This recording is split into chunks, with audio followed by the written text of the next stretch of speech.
Here is a test with a digital locomotive made by an old analog locomotive, and using a DCC decoder NIEM652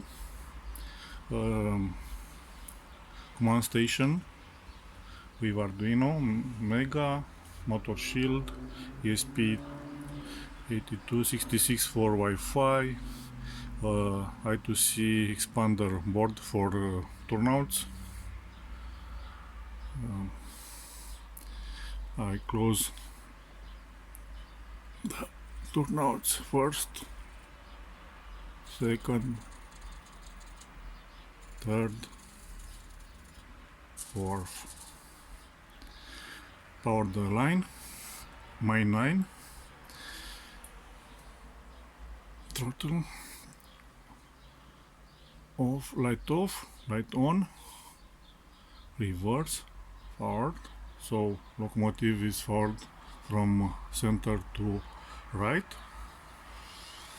stop, reverse, stop, right, again, forward, reverse, stop, and power, right, stop. Ready? The locomotive is an analogic with decoder and few LEDs. That's it.